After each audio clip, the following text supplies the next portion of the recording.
It's a funny thing. I used to think that work had to look a certain way, and it was those same hours, that same pace, that same grind.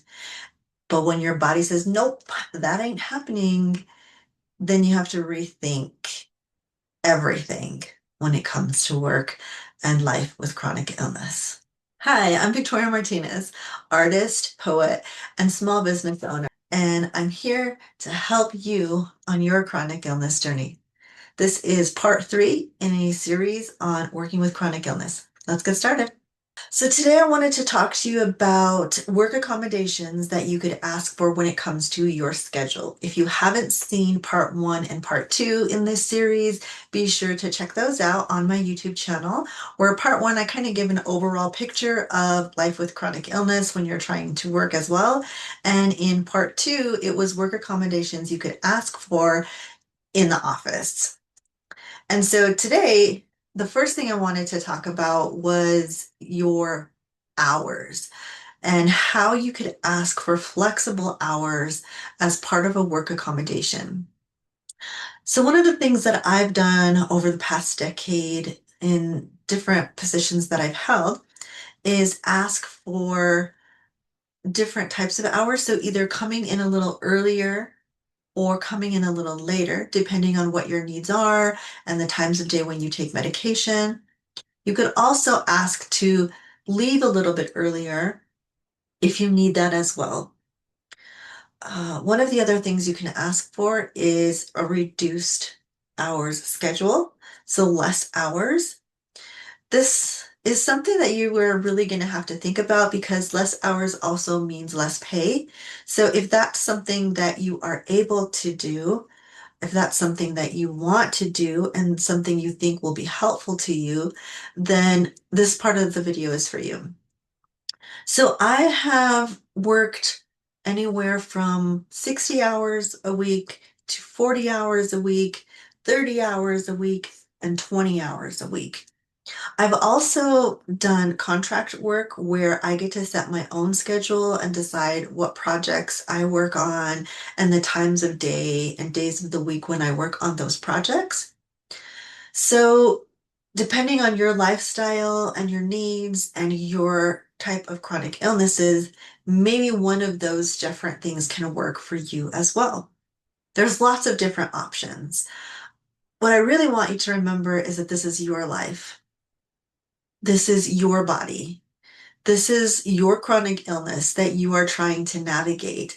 And you are the author of your own story. And you should be able to determine what is right for you. And I really hope that your supervisor and your HR person is able to help you navigate those questions, help you do some brainstorming, and willing to provide those accommodations to you.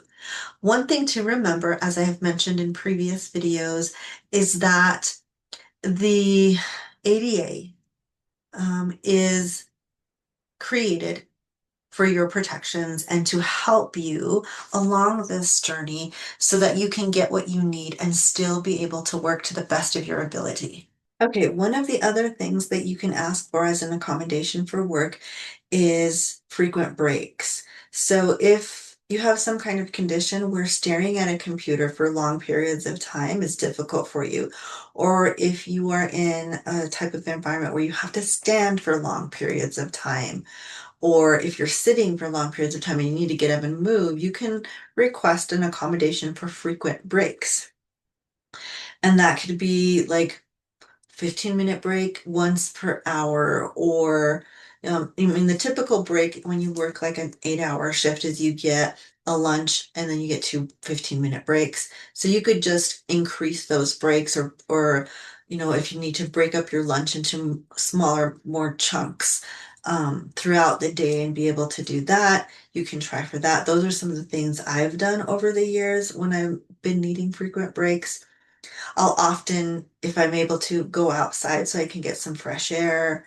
If I'm able to, I'll take a walk around the building or a walk around the block, just to give me some motion and some a little bit of activity to kind of get my blood flowing and to prevent other things from happening. One of the other things you can ask for is a distraction-free workplace. So if for some reason, like you're working on a particular project and you really need to be able to focus, perhaps there is an unused office or some cubicle that's, kind of empty or a flex space that you can go into to be able to focus for a short amount of time on a certain project to get things done. Or, just request the ability to use the headphones. So the noise canceling headphones that I talked about in my previous video, you could just request the accommodation of being able to use those as you need them. Another thing to ask for is extra time to complete projects.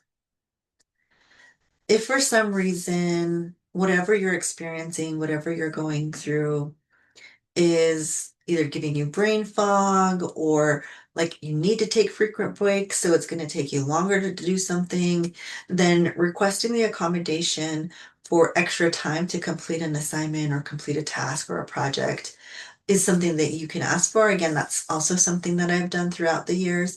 One of the things with current technology being the way that it is, a lot of meetings we do nowadays are virtual. And so it's been very difficult for me to stare at a computer screen when I'm trying to do work, but even more difficult when I'm staring at a computer screen at another person or at a group of people. For some reason, that for my eyes has been more difficult. So one of the things that I have requested is the ability to keep my camera off during virtual meetings. That has helped me so much because then I can just like close my eyes, I can rub my head, I can, get up and move around and do the things that I need to do during a meeting while still listening and still being engaged. But then the people who are on the meeting aren't seeing me do all of these things and being distracted by me doing all these things because the camera is off. So that's something that you might want to think about. One of the other accommodations regarding your schedule that you can ask for or think about is working remotely. If that's something that your employer allows, I would really consider that. If that's something that you think will be helpful for you, it's something that I've done. I've worked a flex schedule where like it's part in person, part remote. I've also worked fully remote before for like 3 years. I loved it. There are difficulties with working remotely as well as benefits. Some of the benefits are like you could work from your bed. You can, be in your pajamas all day while you're working if you're not doing virtual videos. Um, Lots of different benefits. You have time to eat, making sure you're drinking enough water and setting alarms to take your medication so you don't forget to do all of those things. So that's some of the flexibility and benefits of working remotely. In addition to, like, if you've got kiddos, being able to, look after your kiddos and not have to worry about getting childcare for them. Lots of different things to think about if you are able to work remotely. Um, I loved it. Some of the difficult things about working remotely is that it can be isolating. Um, if you're doing that every day and you're never seeing anybody else, that can be very isolating. So if you're a very social person, that might be something that's very difficult for you. I've had family members who are very much extroverts and really need to socialize, and when they try to work remotely, it was difficult. It was not a good experience for them, not something that they enjoyed. So it's not for everybody. One of the other difficult things about working remotely is having the right equipment that you need. So if your employer provides you with equipment, that's great. But if they don't, then you may have to provide your own laptop, your own Wi-Fi, your own cameras or microphones or printer and paying for printer ink and all those different things, depending on what you do when you work from home. So just lots of different things to think about. Um, One of the other work accommodations that I have requested over the years is no travel. So for some of the roles that I've had, travel was a requirement. Being able to do public speaking and hold meetings in different states and different locations. But for certain roles where you maybe only need to do that every once in a while, or you can request that as a permanent work accommodation, is to not have to travel to conferences or to professional development things or for meetings and let's do a virtual meeting instead. Or ask someone if they can like Zoom you into a conference and you can present that way, present virtually rather than in person, not having to get on an airplane or, catch an Uber or drive yourself. If your body doesn't allow for those things, that is something that I have requested over the years is no travel. And lastly, of course, which I've mentioned before, is FMLA, so Family Medical Leave Act. So if you are having a really bad episode of your chronic illness, if it's a really bad flare-up, if you need to have some kind of medical procedure, if you are trialing new medications and are worried about side effects of those medications, you can take time off and use FMLA so that way you don't jeopardize your job. Family Medical Leave Act is really important, and I'll go more into that at a deeper level in another video, but I definitely wanted to mention it in this one because that's something that I have used several times over the last few years of working with chronic illness, and it has helped me immensely. I don't think I would have been able to continue working if I hadn't used FMLA when it was really needed. Hope all of that is helpful to you.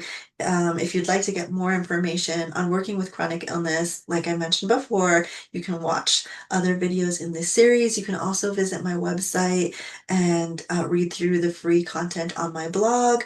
I'll put a link below in the description. And as always, remember, you don't have to face chronic illness alone. We're in this together.